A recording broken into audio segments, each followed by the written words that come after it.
And we have a lot of great people here, and we've been looking forward to this day, but we sort of look forward to every day because we have a lot of surprises, most of which are good. Today you saw GDP was much higher than anticipated. And Scott, good job. Scott Bessent's been working, just got back from a little excursion and a meeting with China in Europe. And that went well. We've done very well with the EU deal. It's a very big deal, I guess. They say the biggest trade deal ever made by far, probably is. Just completed Japan and many other countries. And hundreds of billions of dollars is flowing into our country. We've never seen anything even close. And that's not me saying it, that's everybody saying it. And it's going to be something really, really very special. Maybe even more importantly, factories for AI and for cars and for lots of other things are being built in this country or planned to be built very shortly. They'll be starting. And where they need great amounts of energy, like for AI, they're going to be, I've given them approval. And Lee Zeldin has given them very fast approval to build their own electric powering plants, and they'll build them with the factory, so we don't have to worry about an ancient grid and all of the other problems, the obstacles people thought we were going to have that would make it impossible. And we're leading AI by a lot, and I think people are very impressed with our country.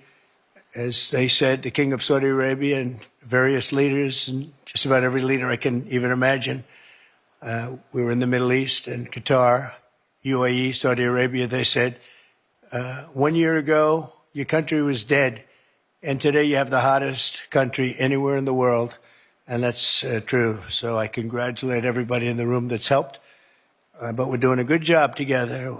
I'd like to begin by saying a few words about the unbelievable kind of numbers that we've been putting up. And as I said, the number of 3%, the pace, in the second quarter, we smashed all expectations. They thought it would be maybe a little bit less than 2, and it was 3, a little bit more than 3. Consumer spending is up. Business investment is way up. Domestic manufacturing is way up. Real disposable family income is up, and personal savings are up. Other than that, we're not doing so great. We have the hottest country, and I'll tell you, it's a great. We're having a lot of fun with it. At the same time, we dramatically slashed government spending for the second quarter in a row, down nearly 4%, which people were surprised at. We do a lot of cutting also. The private sector has boomed with nearly 600,000 jobs added, way above expectations, while we have reduced the federal workforce by 70,000 jobs. So these are private jobs that are coming back to our country. Federal jobs are being cut. Critics said that our tariffs would hurt the economy, but the data shows the exact opposite, and the exact opposite is happening. The U.S. Treasury has taken in $150 billion from tariffs, and we'll be adding about $200 billion next month for totals that nobody's ever seen before, frankly. And foreign imports were down 30% in the second quarter, while the domestic auto production surged by a stunning 36%. How about that number, Dr. Oz? Right? That's good. That's good. We want to do that with your patients too. We'll have a very healthy. We're going to have a very healthy country. At the same time, inflation continues to fall faster than expectations, and for the 5th consecutive month, core inflation was lower than predicted substantially. This is truly the dawn of the golden age of America. That's what we're in. We want to keep it that way. This afternoon, we're gathered to announce another historic victory for the American people, very important one. Today, the dream of easily transportable electronic medical records finally becomes a reality. I want to thank Secretary Scott Bessent, Robert F. Kennedy Jr. for joining us, as well as Administrator of the Centers for Medicine and Medicaid Services, Dr. Mehmet Oz, all friends of mine. White House AI and crypto czar David Sachs, and acting administrator of Doge Amy Gleason, all here. And we have various great senators here. Senator Round, Senator Cassidy, thank you very much for being here and helping out. I also want to thank representatives from Apple, Google, Samsung, Amazon, OpenAI, Anthropic, Epic, Oracle, Athena, Health, Noom, and that's not a bad group of people. Wow. And they're the top people. We don't play games. You know, when you invite people to the White House, the top ones, that's a big net worth sitting in this room right now. Boy, oh boy, we better make sure the room is nice and safe. It's half the net worth of our country. I'm also grateful to be joined by numerous congressmen. I'm not going to name you if you don't mind. I'll probably never get their vote again, but it's too many. Thank you very much for being here. The Congress has been great. Senators have been great, and the congressmen and women have been great. We just passed the most important, I think, look, I can't say most important, but certainly one of the most, but the most consequential and the largest bill in the history of Congress. And I call it the great, big, beautiful bill. We call it different names, but it all means the same thing. For decades, America's healthcare networks have been overdue for a high-tech upgrade, and that's what we're doing. The existing systems are often slow, costly, and incompatible with one another. But with today's announcement, we take a major step to bring healthcare into the digital age, something that is absolutely vital. You got to do it. Moving from clipboards and fax machines into a new era of convenience, profitability, and speed, and frankly, better health for people. Under the leadership of Administrator Oz, we're officially launching the CMS digital health tech ecosystem to give healthcare providers, insurers, and software companies the tools they need to empower Americans with a 21st century experience on health. The key breakthrough we've made is getting many of the biggest names in the healthcare and technology to agree to industry-wide standards for electronic medical records. All of those great companies that you just heard have gotten together with this group of very brilliant people. I don't know who's more brilliant, them or them. I don't know. Could be them. I hate to tell you. It could very well be them. But I don't know. I'm going to take my team. But the key breakthrough we've made is getting many of the biggest names in healthcare and technology to agree to that those standards of electronic medical records that we talk about and you've heard about for so many years, and now it's happening. This will allow patients to easily transmit information from one doctor to another, even if they're different networks and using different record-keeping systems. No matter what system they use, they're all transferable. The new standards will also make it simple for patients to access their own personal health records. I don't want to see mine, please. I don't want to see. I don't know about you. They have all sorts of things, sir. They can tell you exactly what your problem is going to be in 6 years. We can do it. You know, they have all these different things. I don't know if they work or not, but I didn't want to hear it. I didn't want to hear it. If they got a problem, I don't want to know about it right now. But it is amazing what they're doing. I don't know. Does it actually work? Can they do that? All right. Well, then I'm glad I said I don't want to know. But thanks to this announcement, healthcare providers across the country will also finally be able to kill the clipboard. It's an expression that's used, capital, with a capital C, kill the clipboard. Instead of filling out the same tedious paperwork at every medical appointment, patients will simply be able to grant their doctors access to their records at the push of a button, just a button, and you're all set, and all the information the doctor needs will be immediately transmitted. The system will be entirely opt-in, and there will be no centralized government-run database, which everyone is always concerned about. I'm less concerned than anybody. I say whatever it is. But people are very, very concerned about the personal records. They want to keep them very quiet, and that's their choice. I think it's a great thing because it'll be absolutely quiet. Instead, doctors and patients will always remain in control.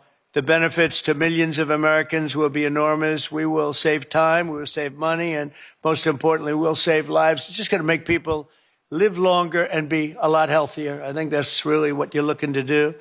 And now I'd like to ask Secretary Kennedy to say a few words, followed by David Sachs, Dr. Oz, and Amy Gleason. Thank you very much, everybody.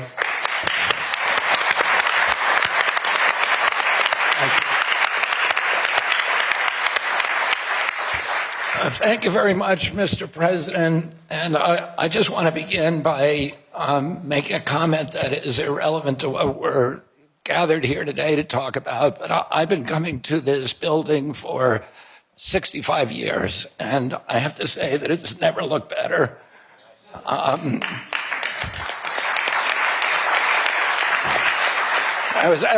spent some time in the Oval Office, which really it's been transformed. And I was looking at a picture of the Oval Office the other day when I was there, when I was a kid with my uncle.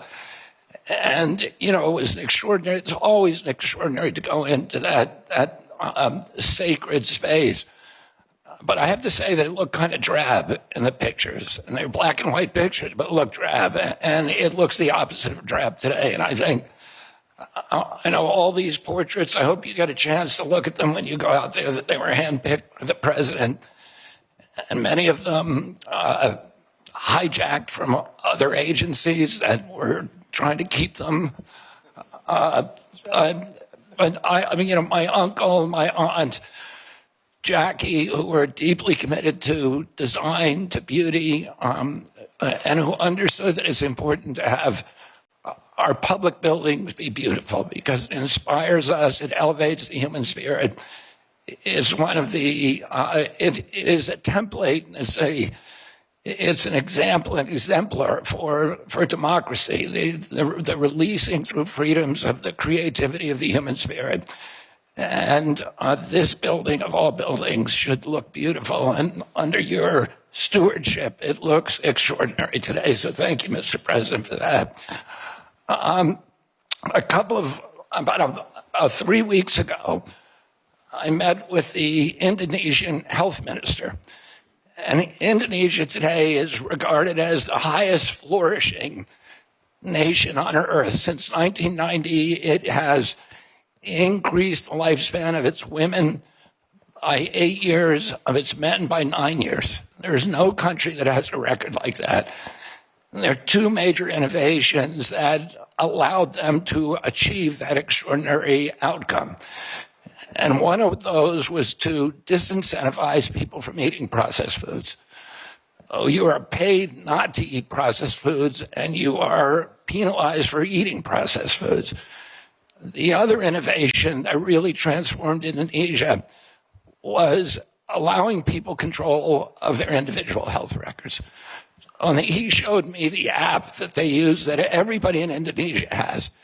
And it shows your height, your weight, your blood type, your BMI, your cardiac markers, your diabetes markers, your cholesterol, and any kind of individualized treatments that you've had.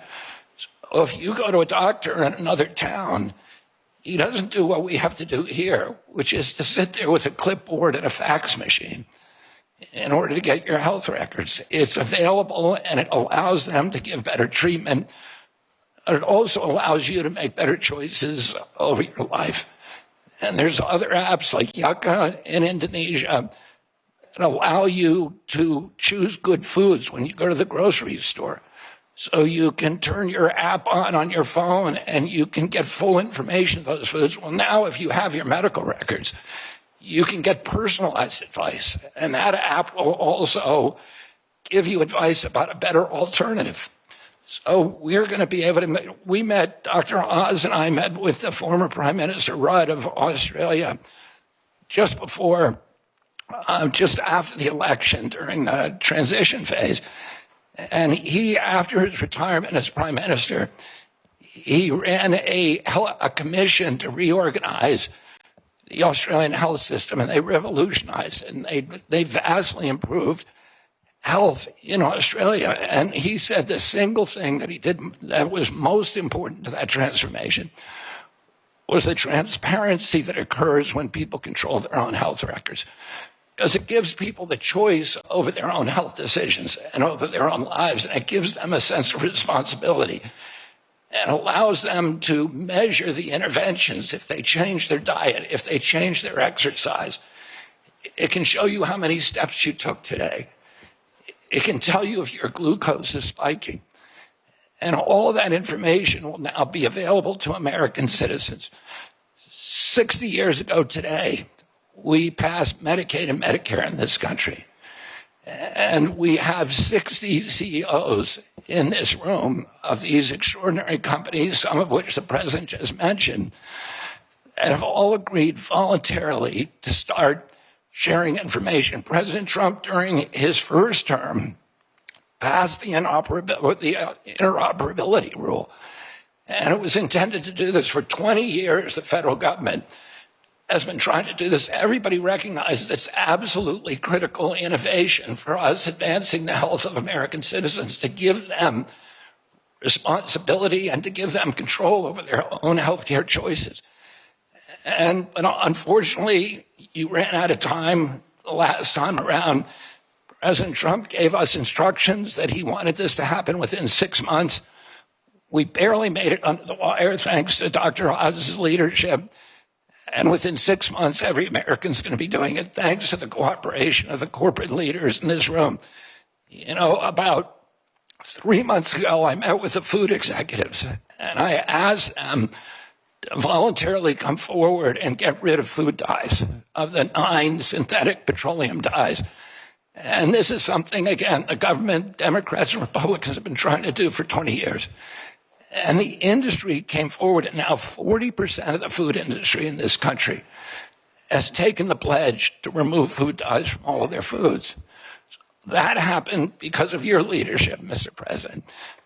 A month ago, we got, after a lot of work by Chris Klump and Dr. Oz and a lot of other people in our agency, we got all the insurance executives to come together in our country and in our offices and agree to get rid of pre-authorization for 80% of the DSM codes.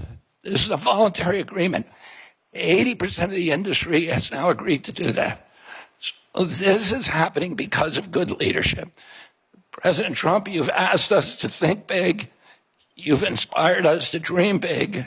And you've enabled us to accomplish things that no other president has been able to do.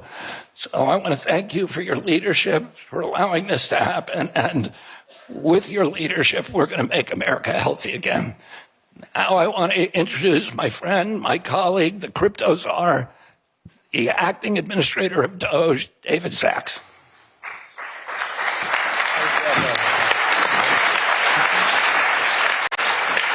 Thank you, Secretary Kennedy.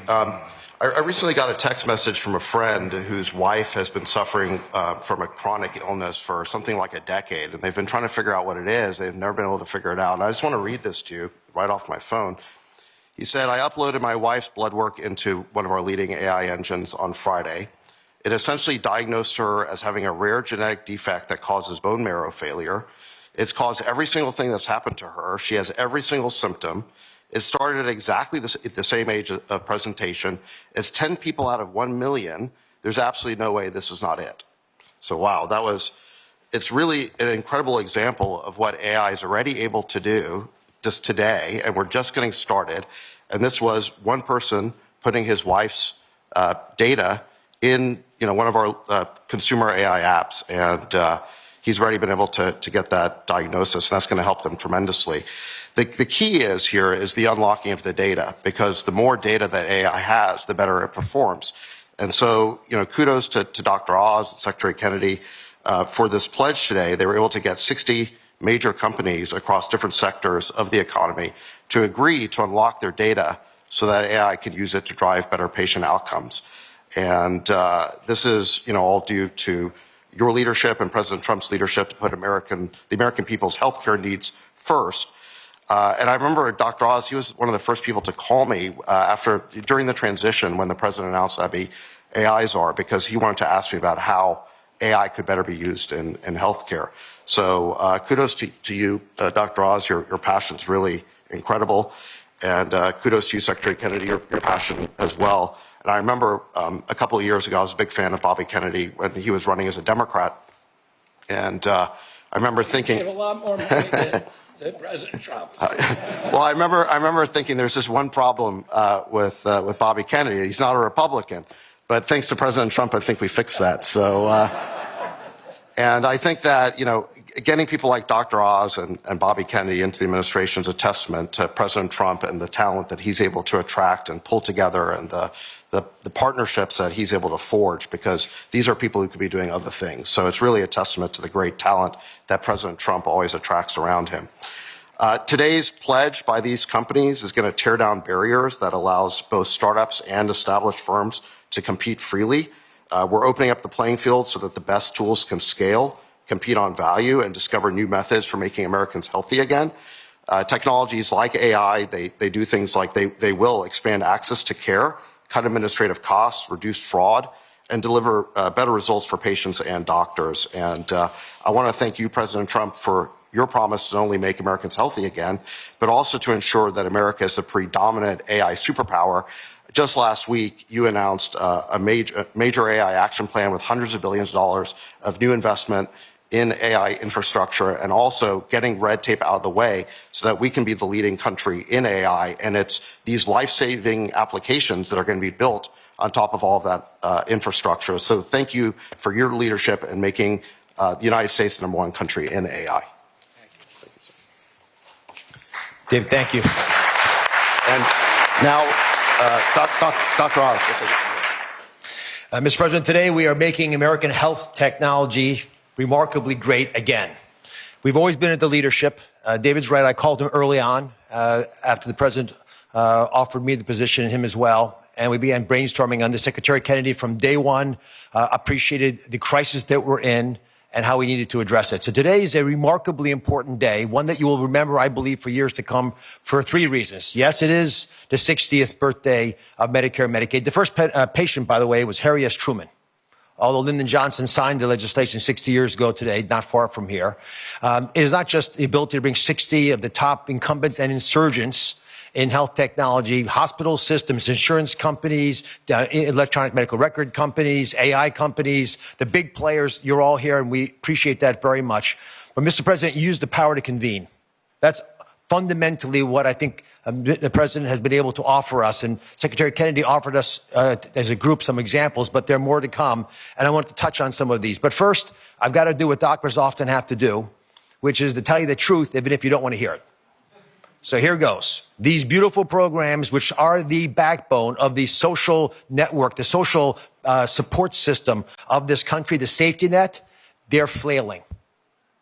They're flailing for a bunch of reasons. Medicaid is a unique entity. It has deviated from its original purpose by drift and by design. The One Big Beautiful Bill, the OB3 law, was elegant for that very reason. And President, I don't know if you remember this, I can share this, but he called me once and he was upset at me because I was going too strident at something. And he said, this is about fraud, waste, and abuse. That's what we're interested in doing. And that's exactly what the One Big Beautiful Bill accomplished. And it especially did it to save Medicaid by putting $200 billion more dollars into it and allocating funds very specifically to use to support rural America. And primarily, some of that money will be used to support digital infrastructure, which is terribly lacking in many parts of the country. The money that's sent from Washington doesn't get to rural America. About 7% of Medicaid dollars get to rural hospitals. We now have an ability to infuse funds through this $50 billion Rural Health Transformation Fund into that system. The gathering today is another example of how we can actually jumpstart that and accelerate it. The other reality is COVID broke the system. It did for many reasons. Medicaid expenses went up 50% in 5 years. Medicare, the trust fund that we met at actually Treasury with Secretary Bessent and Secretary Kennedy as trustees, it goes bankrupt in 2033. And that is actually a conservative estimate. It could go bankrupt as early as 2029. Thankfully, due to the economy, that's not going to happen. But we don't want to have to take that risk. And there's some fundamental changes we need to make accordingly. Now, there's one other big reality about making the system more efficient, which is why what everyone here is talking about is so critical. And let's just pick an average American born in 1964. That average American born in 64 will retire this year at age 61. If just that one group of people born in 64 could work 3 years longer because they're healthy, because they feel like they want to do it, because they feel vital and vigorous and they're flourishing, just that 1 year working longer is $1 trillion to the U.S. GDP and is $300 billion of tax revenue to pay for a lot of the problems that people are concerned about. So it's not just keeping people out of the hospital, getting them to thrive and flourish that makes what we're doing so critical today.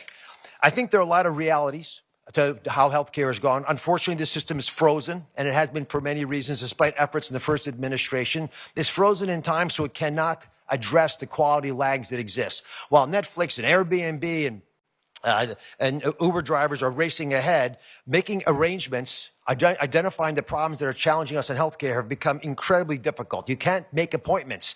The average Americans are tired. They're tired of waiting for a doctor's appointment. They're tired of waiting for the surprise of what your hospital bill is going to offer. That's being addressed by one of the president's executive orders. They're tired of waiting for access to their medical records. You own your medical records. They're yours.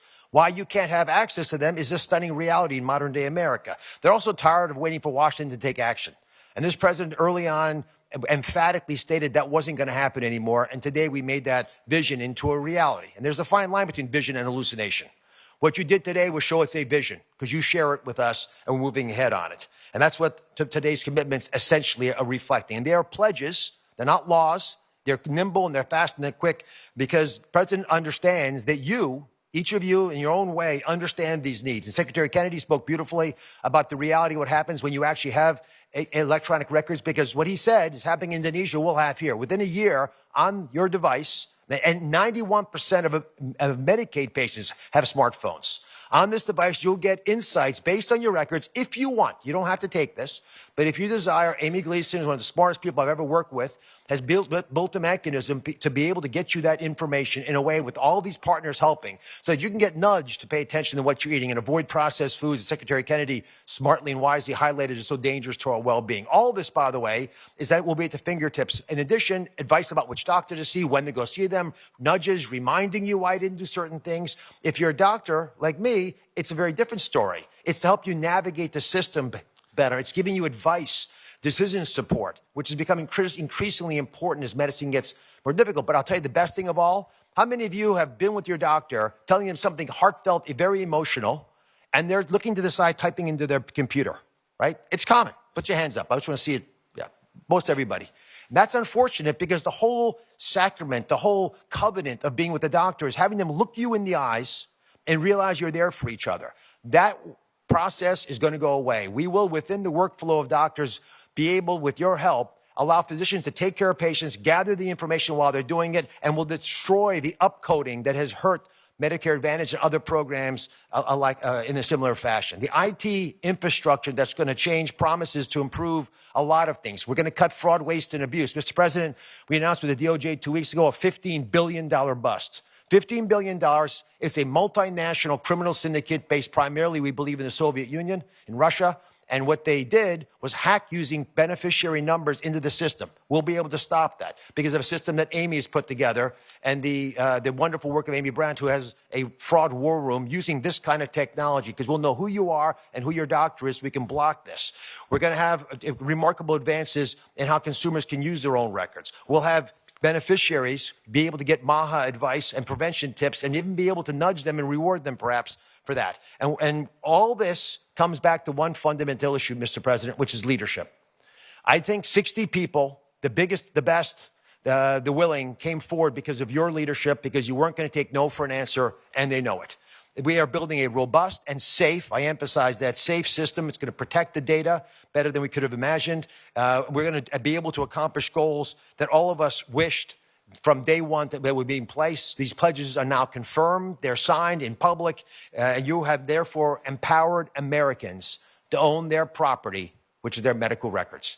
Let me introduce Amy Gleason. She is acting director of DOJ, U.S. Digital Service as well, and was actually the brilliant woman who pulled together the pieces of this puzzle with so many members of the audience. Amy Gleason.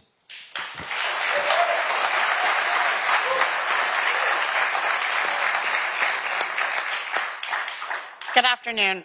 First, I would like to thank President Trump for his leadership in this area, and Secretary Kennedy and Administrator Oz for driving this work with clarity and urgency. I would also like to thank my colleagues who have been instrumental to this, and we've worked a lot of late nights and hard times on this, and it would not have been possible without them. I want to start today with my daughter Morgan, who's here in the audience. If you'd please stand up. I am so inspired and energized by your strength every day. And we also have two other patients here, Randy and Tom, who have been very inspiring. Thank you for being here today. You're why this all matters. Let me start talking about my daughter's history. So 15 years ago, she was diagnosed with a rare disease. She was 11 years old, and she started showing mysterious symptoms. Over the last year and a half after that, she saw the country's best doctors, but she still continued to get worse. At some point, she couldn't stand up off the floor or walk up the stairs, and we still had no answers. I carried a binder of paper records to every doctor's appointment so that I could keep them aligned. And I truly believe that if one of those doctors had been able to see her whole history, they would have diagnosed her faster. And if we had just had today's AI, then they could have connected the dots that the humans missed. Today, Morgan takes 21 pills a day, gets 2 infusions a month, and has over 40 patient portals. Her disease is very rare, but her experience is very common. And that is what we're here to fix today. Too many patients are forced to remember all the doctors that they've been to and log into portal after portal, repeating their story at every visit, and they don't have the digital tools to help them stay well. Meanwhile, every other part of our life is digital. I can order groceries and have them delivered in minutes. I get personalized recommendations on my other apps. But in healthcare, we still see it on paper and manual situations. But today, thanks to President Trump, we're changing that. Over 15 years, we've tried to regulate our way to a better outcome. And we have gotten a path forward, but they have not delivered the modern healthcare experience that Americans expect and deserve. I'm so proud today that these 60 companies have voluntarily stepped forward to make a pledge to take action and to join us to say, we're ready. Let's fix this. We're in. We're trying something different. It's not regulation or rulemaking. This is a voluntary alignment around a shared vision, a commitment to work across boundaries, across competitors, and across silos. We're bringing together data sharing networks, electronic medical records, doctors, health systems, payers, and app developers. And we're asking one simple question. What can we do right now to make this work for patients? The companies pledging today are agreeing to collaborate, even with their direct competitors, because they know we can't keep kicking the can down the road. We have to stop talking about data interoperability and make the data flow. Here's something important. Not all patients will want these tools. Some will rely on their caregivers, and others will rely on their doctors, so they don't have to carry it themselves. But no matter how people engage, we must make sure it works for everyone. CMS is doing its part.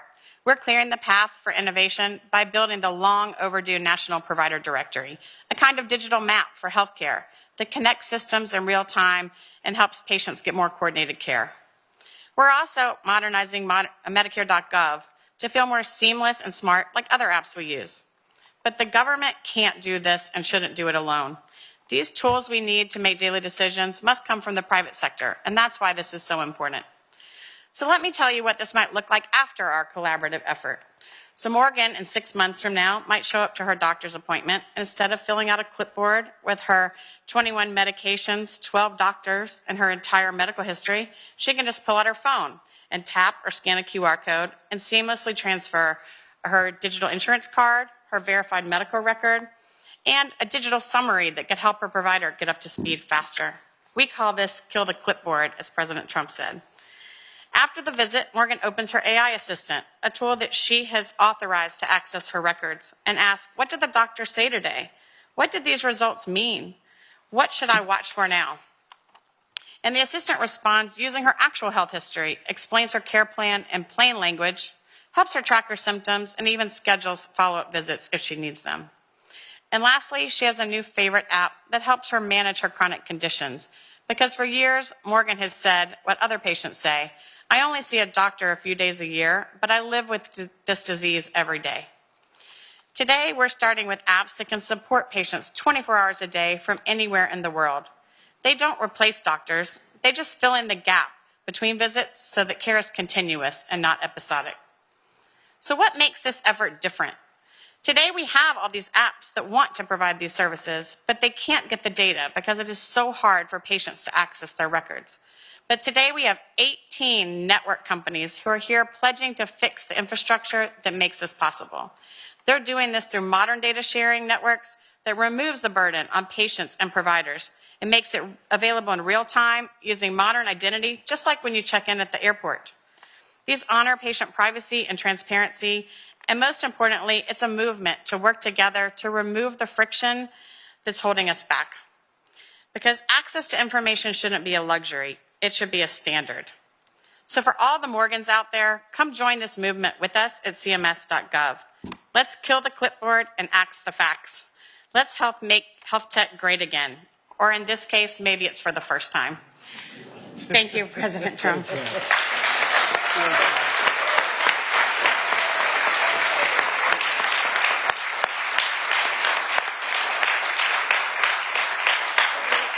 Thank you very much. That was great. And hello. You look very, very healthy to me. You look really great. So just, I want to thank all of the companies that are here. These are big names, great people. Now you're doing something that's so important for our country, really for the world. It's beyond our country, I suspect. It's really for the world. So just keep it up. And you've hit new highs almost virtually every day for the last few months. And that makes your job probably a little bit easier. You're under very little stress. But someday you might have a little bit, but you're not going to have much. I think we're really going to great heights.